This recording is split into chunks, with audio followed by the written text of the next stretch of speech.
High বন্ধুরা, সবাই কেমন আছেন? আই হোপ সবাই ওয়ার্ডপ্রেস খুব ভালোভাবে প্র্যাকটিস করছেন। আজকের ভিডিওতে আমরা বাকি বিষয়গুলো দেখব। সো চলুন শুরু করা যাক। এখন আমরা ইউজার্স সম্পর্কে জানব। ইউজার্স থেকে অল ইউজার্সে ক্লিক করবেন। আপনি আপনার ওয়েবসাইটের অ্যাক্সেস যদি অন্য কাউকে দিতে চান তাহলে ইউজার সিলেক্ট করতে পারবেন।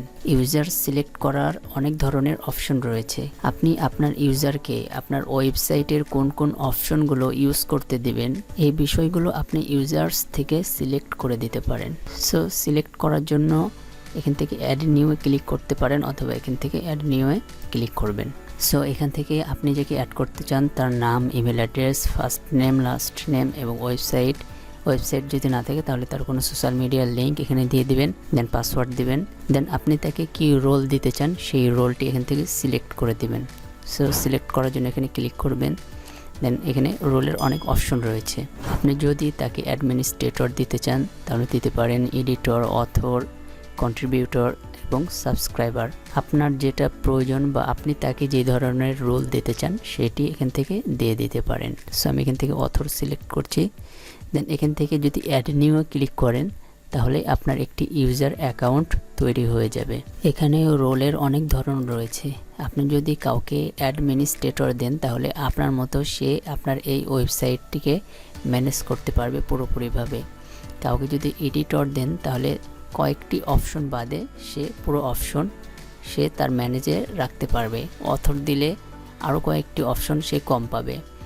কন্ট্রিবিউটর দিলে সে আরও কয়েকটি অপশন কম পাবে এবং সাবস্ক্রাইবার দিলে সে পোস্ট এবং মিডিয়া এই ধরনের কয়েকটি অপশন সে পাবে। সো এই বিষয়গুলো আপনি এখান থেকে আরও একটু ঘাটাঘাটি করে জেনে নেবেন। সো তারপরে প্রোফাইলে ক্লিক করবেন।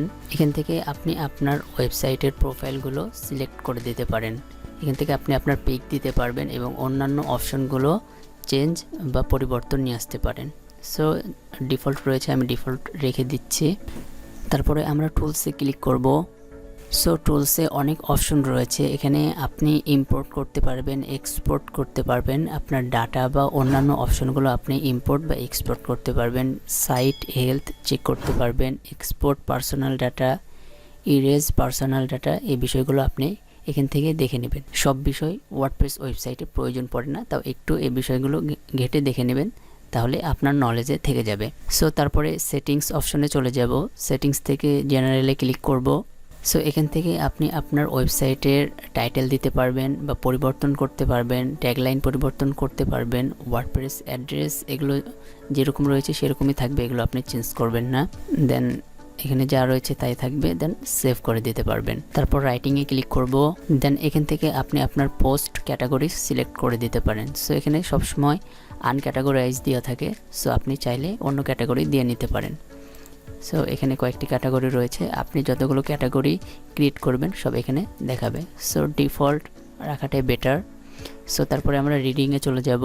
রিডিংয়ে আসার পরে আপনি আপনার পোস্ট ডিসপ্লে চেঞ্জ করতে পারেন। সো এখানে লেটেস্ট পোস্ট হিসাবে দেওয়া রয়েছে। সো আপনি যেটাই পোস্ট করুন না কেন সেটি লেটেস্ট পোস্ট হিসাবে কাউন্ট হবে। সো আপনি চাইলে স্ট্যাটিক পেজ সিলেক্ট করে দিতে পারেন। সো এটি সিলেক্ট করার জন্য এখানে ক্লিক করবেন। দেন এখান থেকে আপনি একটি হোম পেজ সিলেক্ট করবেন এবং এখানে আপনি একটি ব্লগ পেজ সিলেক্ট করে দিবেন। সো তারপরে blog pages show at most, এখান থেকে আপনি আপনার ব্লগ পোস্টে কতগুলি পোস্ট শো হবে এখান থেকে কাউন্ট দিয়ে দিতে পারেন। এখানে ডিফল্ট 10টি দেওয়া রয়েছে। সো আপনি চাইলে বাড়াতে এবং কমাতে পারেন। সো তারপরে যা রয়েছে তাই থাকবে। তারপরে সেভ চেঞ্জেসে ক্লিক করবেন। সো তারপরে আমরা ডিসকাশনে চলে যাব। সো ডিসকাশন বিষয়টি আপনি একটু দেখে নেবেন। সো এখানে তেমন কিছু নেই। তারপরে আমরা এখান থেকে মিডিয়াতে চলে যাব। সো মিডিয়াতে আসার পরে এখান থেকে আপনি আপনার ওয়ার্ডপ্রেস বা ওয়েবসাইটের হাইট, ওয়েট এবং সাইজগুলো চেঞ্জ করে দিতে পারেন। সো ডিফল্ট যেটা রয়েছে সেটাই বেটার। সো এখান থেকে আমরা পারমালিঙ্কসে চলে যাব। সো পারমালিঙ্কসে আসার পরে এখান থেকে দেখবেন যে কাস্টম স্ট্রাকচার দেওয়া রয়েছে, এখান থেকে আমরা পোস্ট নেম করে দিব। দেন এখান থেকে সেভ চেঞ্জেসে ক্লিক করব। তারপরে আমরা প্রাইভেসিতে ক্লিক করব। দেন এখানে একটি ডেমো প্রাইভেসি পলিসি পেজ দেওয়া রয়েছে।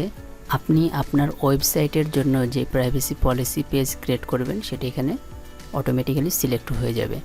তারপরে রয়েছে কলাপস মেনু। কলাপস মেনুতে যদি আমরা ক্লিক করি তাহলে এটি ছোট হয়ে যাবে। তারপরে আমরা যদি আবার এই আইকনে ক্লিক করি তাহলে এটি আবার বড় হয়ে যাবে। বন্ধুরা, আমরা কয়েকটি ভিডিওর মাধ্যমে ওয়ার্ডপ্রেস ড্যাশবোর্ড সম্পর্কে জানলাম এবং শিখলাম। পরের ভিডিওতে আমরা জানব এবং শিখব ওয়ার্ডপ্রেস থিম কাস্টমাইজ এবং এডিট এবং ডিজাইন কিভাবে করতে হয়। সো ততক্ষণ ভালো থাকুন এবং এই বিষয়গুলো শিখতে থাকুন এবং প্র্যাকটিস করতে থাকুন। আই হোপ অনেক ভালো কিছু শিখে যাবেন একটি সময়। সো ফ্রেন্ডস, ভালো থাকবেন, সুস্থ থাকবেন এবং এই চ্যানেলের সাথে কানেক্টেড থাকবেন। সকলকে ভিডিওগুলো দেখার জন্য অসংখ্য ধন্যবাদ। আসসালামু আলাইকুম।